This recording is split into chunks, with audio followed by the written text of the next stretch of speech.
Assalamualaikum warahmatullahi wabarakatuh. Dikisahkan pada suatu hari, Baginda Raja sangatlah murka kepada Abu Nawas. Ia ingin sekali menghukum berat Abu Nawas, bahkan memancungnya. Bagaimana tidak?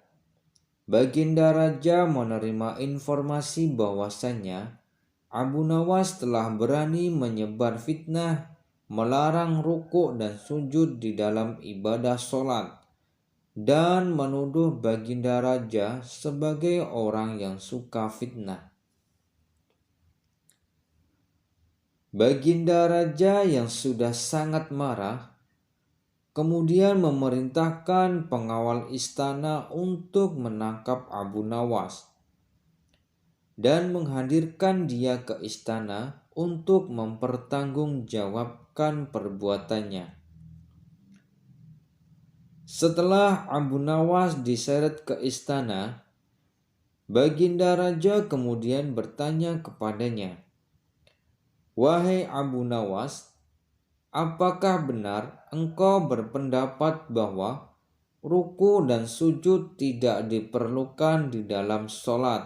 tanya Baginda Raja. "Benar, Baginda Raja," jawab Abu Nawas dengan santai.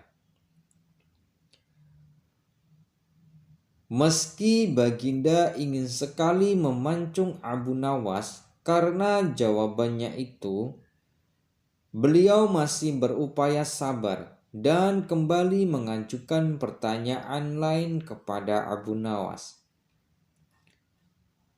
"Benarkah engkau berkata kepada orang-orang bahwa aku adalah orang yang suka fitnah?" tanya Baginda Raja.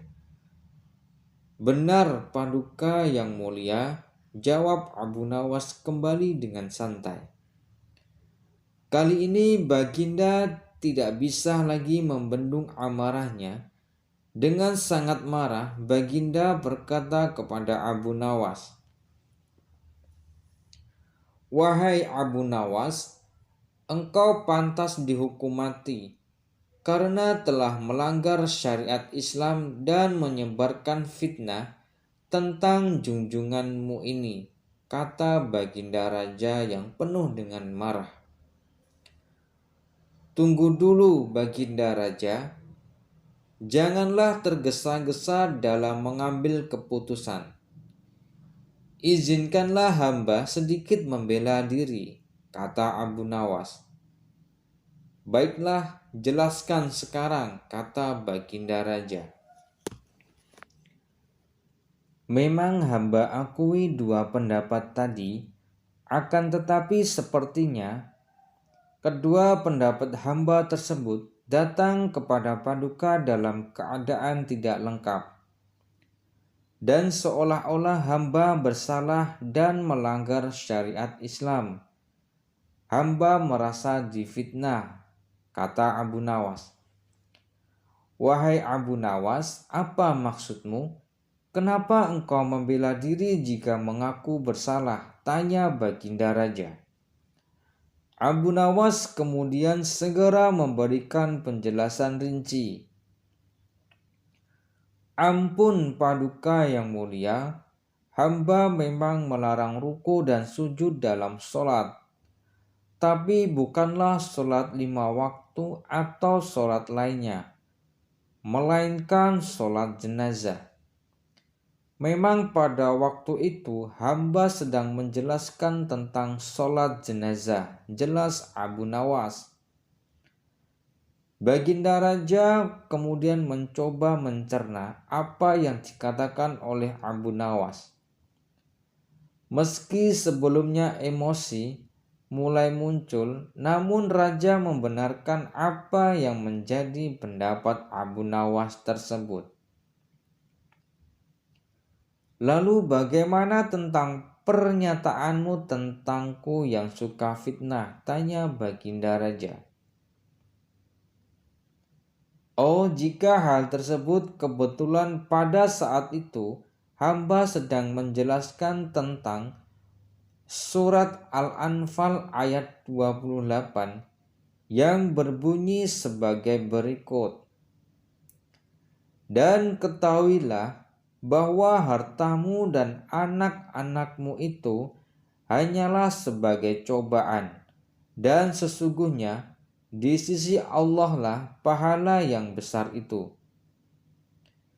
Nah, baginda sebagai seorang raja yang memiliki harta banyak dan sebagai seorang ayah yang menyayangi anak-anak baginda